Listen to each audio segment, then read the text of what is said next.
David Burton in the house. What's up? Good. Just got done catching some of that Raw. I enjoyed the ending. It was very, very good. Yeah.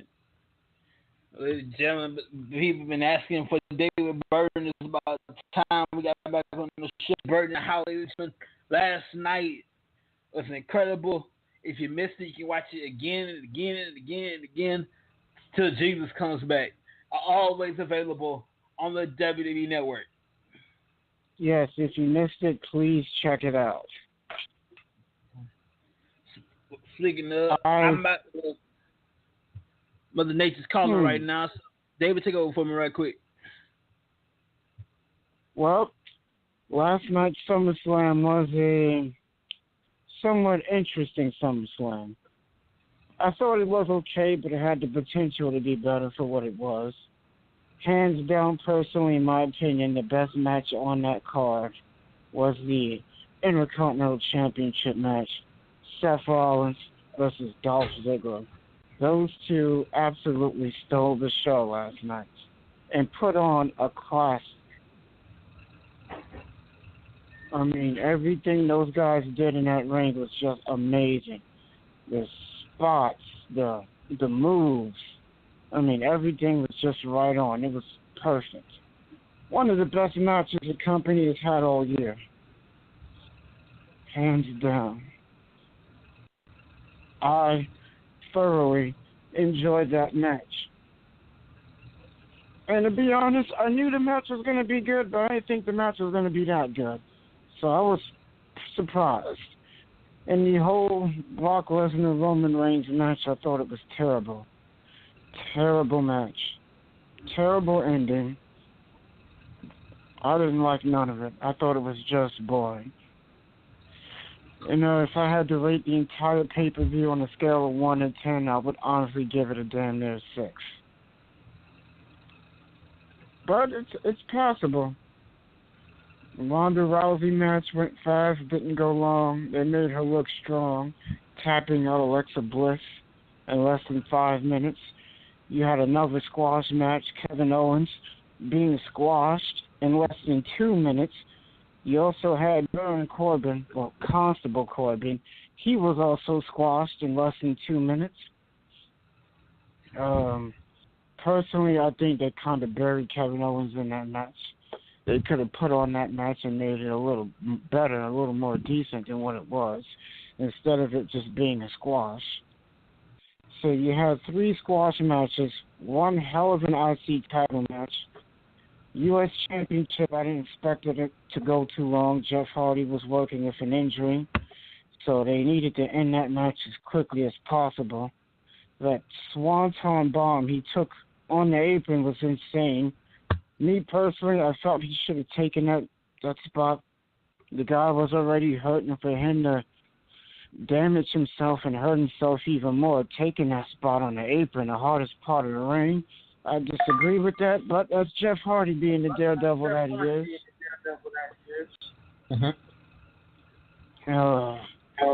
What else is on that card? The SmackDown. Actually, the SmackDown Women's title match was good. That was a real good match. I thought the match was real good. What about the Raw match?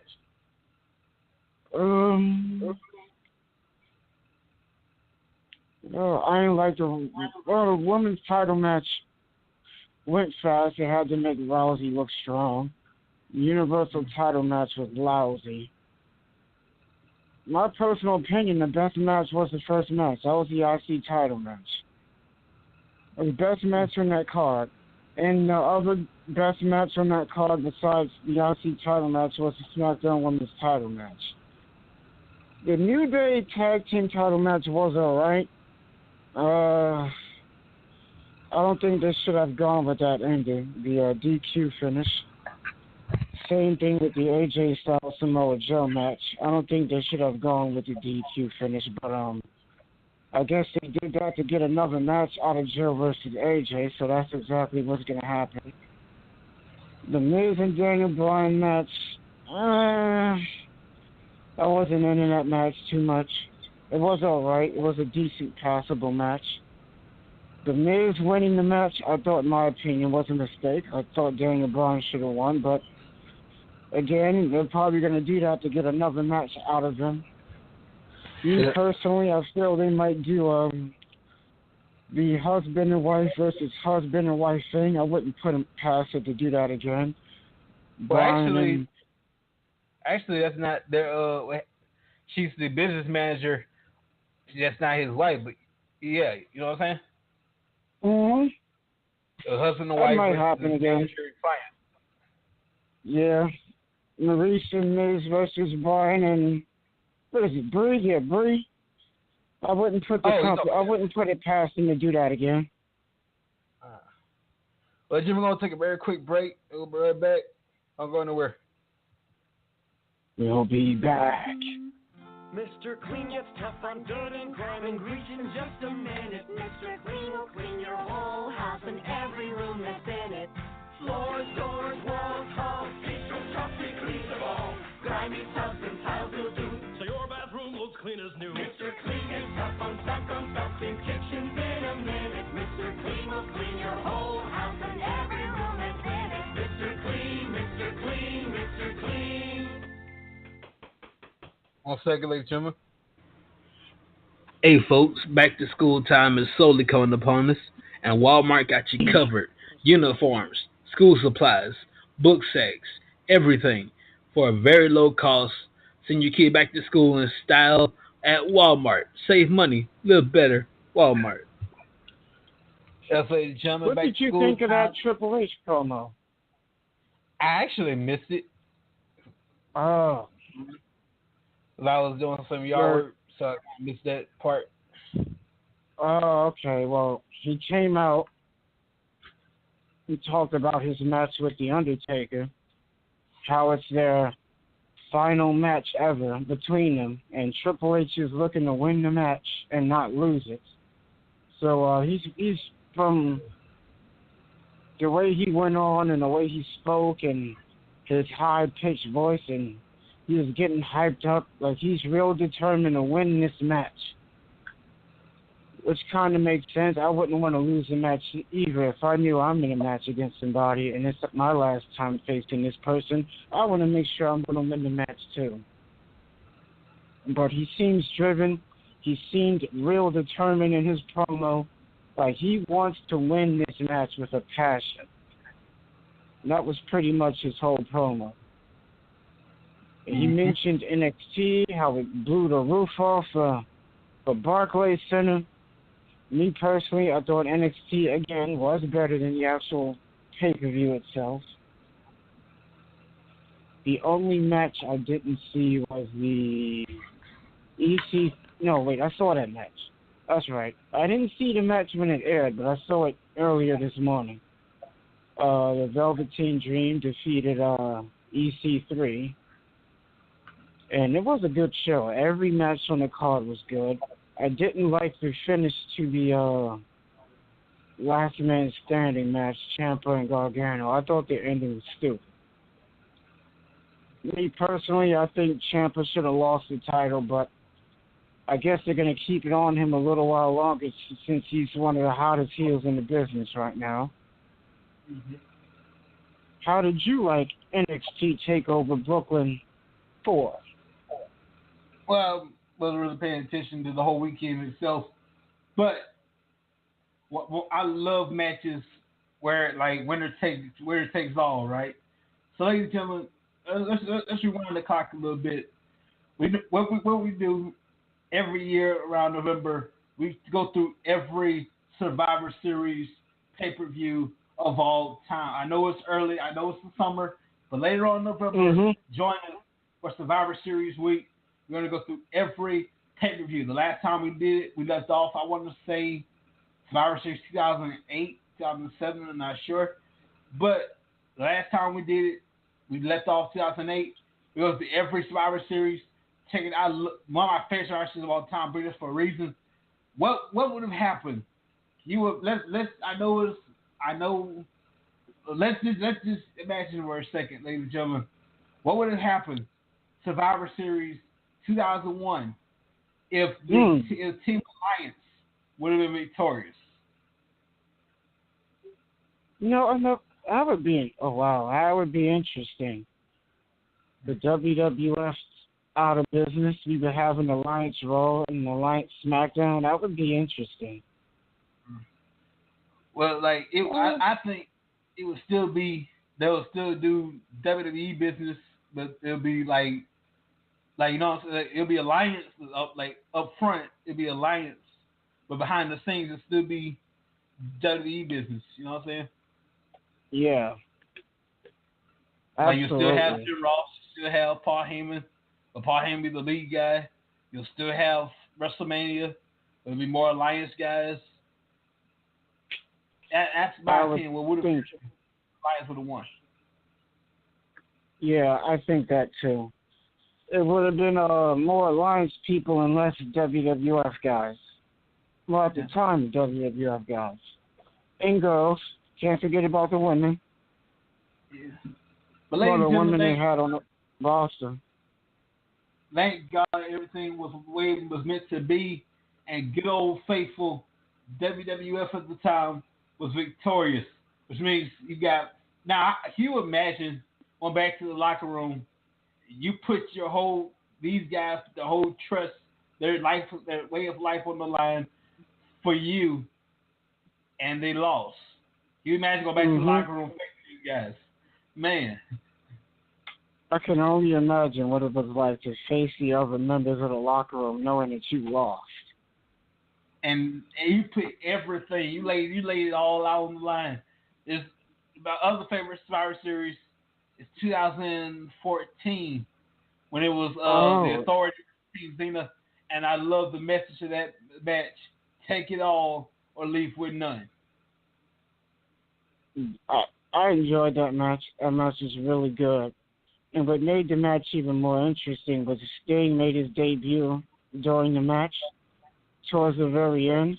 So that made the match a little more good and a little more special. Right.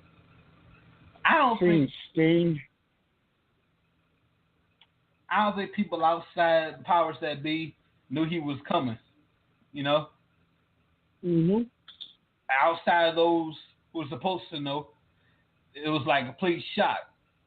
Triple H does his thing, and here comes the referee, lights go out, and here comes Sting. The look on Triple H's face was just priceless. I still remember the look on his face to this day. Like, what the hell is he doing here? That's the kind of look he had on his face. Like, what the hell are you doing here, and why are you even out here in the first place? Now, that was a good Survivor Series match. And we got this, WWE has this I believe it's Super Showdown in October, Melbourne, Australia. 80,000 people there. There's only been 2 matches announced. John Cena versus Kevin Owens, and The Undertaker versus Triple H, which they already started hyping up.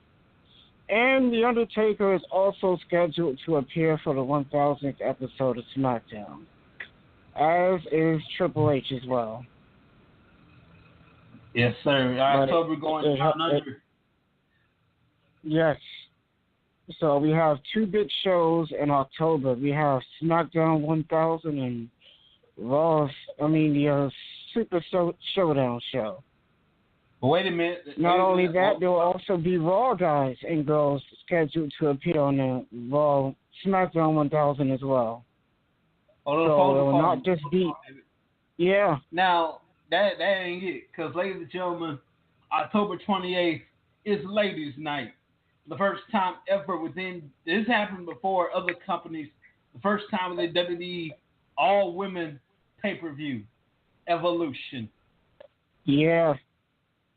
And there's only been 1 match that hasn't been announced so far. Alexa Bliss will face Trish Stratus. Yeah. Well, technically, 1 match has been announced. There's also other matches on the card. Both the Raw and SmackDown and NXT Women's Championships will also be on the line at Evolution. And the finals of the Mae Young Classic will also take place at Evolution.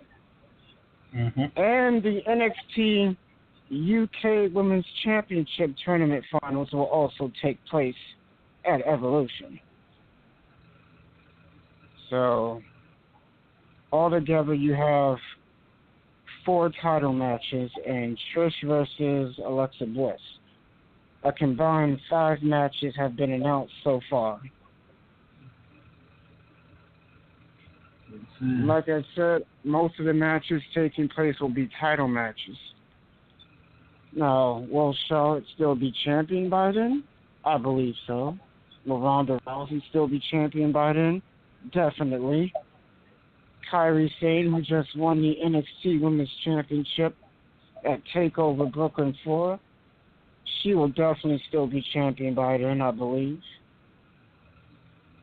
And the start of the Mae Young Classic takes place next month as well. I believe it's the 4th or the 3rd is one of them.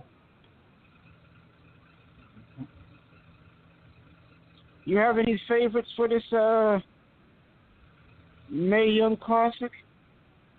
I really haven't been paying attention to it, but I'm looking forward to seeing the finals. By the way, ladies and gentlemen, I'm looking forward to how this whole Evolution thing will work out. It's going to be all female commentary, all female referees. I'm looking forward to that. How it's going to work out. I agree. It's going to be interesting. And there will be women from the past and the present all on one pay-per-view wrestling each other.